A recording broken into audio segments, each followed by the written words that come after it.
और हम में से कोई भी व्यक्ति पुराने वर्जन का कोई भी प्रोडक्ट इस्तेमाल करना नहीं चाहता होगा। मोबाइल लगातार अपडेट होता है, लगातार अपग्रेड होता है।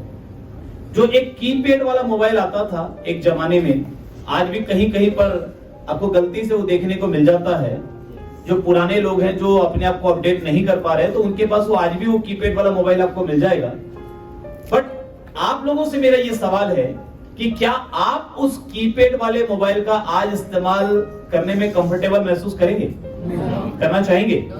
आपको लेटेस्ट मोबाइल चाहिए, एकदम अपग्रेडेड मोबाइल चाहिए जिसमें सारे फीचर्स हो। एप्पल आईफोन 12 प्रो सारे फीचर्स हैं और मेरे पास 12 प्रो है। मुझे इसके बहुत सारे फीचर अभी तक मालूम नहीं पड़े। इसमें इतने सारे फीचर्स हैं, अपने को जितने काम पड़ते हैं अपने को उतना ही मालूम है। अब उसका रिसर्च अपन करने बैठे तो बहुत टाइम लगेगा और जो जरूरत जब पड़ेगी तो हम सीख लेंगे। जब जरूरत नहीं है तो फिर उसको अनावश्यक रूप से उसमें टाइम लगा के फायदा नहीं है। तो इसी के बहुत सारे फीचर्स अभी मुझे मालूम नहीं है। लेकिन एप्पल 13 प्रो आ गया और कई लोग उन्होंने एप्पल 12 प्रो को छोड़ करके, जबकि उनके पास एप्पल 12 प्रो था, उसको छोड़कर एप्पल 13 प्रो ले लिया।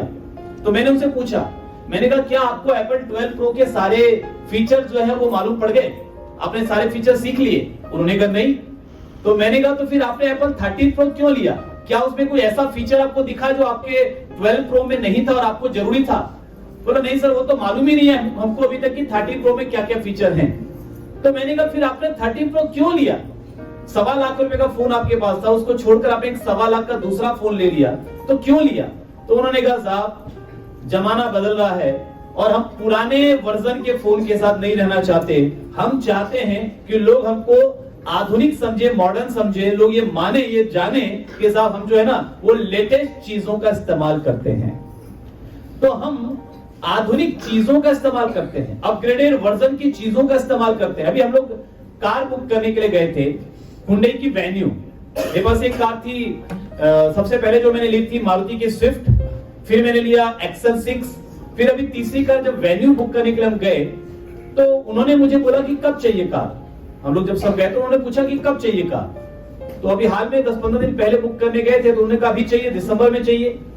तो कार की शॉर्टेज है लेकिन हमारे पास कुछ कार है, हम आपके लिए मंगवा देंगे।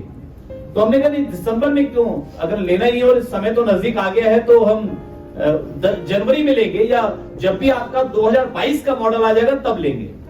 तो उन्होंने कहा 15 जनवरी के बाद आ जाएगा। फिर उन्होंने कहा कि आप अगर आप चाहें 2021 का मॉडल लेना तो हम आपको कुछ डिस्काउंट भी दे सकते हैं। अगर आप 2021 का मॉडल, उन्होंने लालच दिया हमको कि सब अगर 2021 का मॉडल आप लेना चाहें तो हम आपको कुछ डिस्काउंट भी दे सकते हैं। हमने कहा नहीं साहब डिस्काउंट कौन क्या करेंगे, हमको तो लेटेस्ट मॉडल ही चाहिए। तो हमने 2022 का मॉडल बुक किया जो 15 जनवरी के बाद हमको मिलेगा। तो इट मींस कि हम सब वो गैजेट्स इस्तेमाल करना चाहते हैं, वो कार इस्तेमाल करना चाहते हैं, वो चीजें इस्तेमाल करना चाहते हैं जो अपडेटेड हैं, अपग्रेडेड हैं। तो मेरा एक सवाल आपसे है, क्या आप अपने आप को अपडेट और अपग्रेड कर रहे हैं? ये आपको चेक करना है कि 2021 में जब हमने प्रवेश किया, 2021 में जब हमने एंटर किया, उस समय हम जैसे थे 2022 में जब हमने प्रवेश किया, क्या हम उससे अपडेट हुए हैं, अपग्रेड हुए हैं? क्या हमारी स्किल्स डेवलप हुई है? क्या हमारी इनकम बढ़ी है? क्या हमारी सोच डेवलप हुई है? क्या हमारा माइंडसेट डेवलप हुआ है? क्या हमारी टीम डेवलप हुई है? क्या हमारी टीम डेवलप हुई है? ये आपको सोचना है। कई लोग शायद अपडेट हुए होंगे, अपग्रेड हुए होंगे। 2021 में जब वो प्रवेश किए तो जैसे थे शायद अब वैसे वो नहीं होंगे, वो उससे बेहतर होंगे।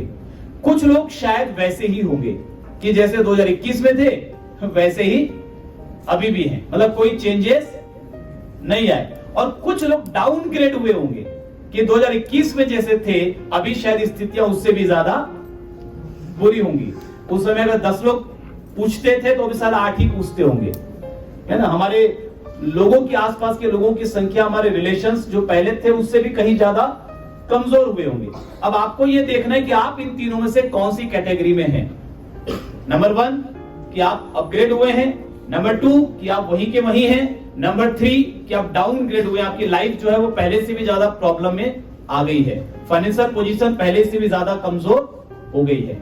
तो ये आपको बेहतर तरीके से मालूम है कि आप तीनों में से कौन से जगह पर हैं। और ये भी सोचिए कि जाना कहां पे है।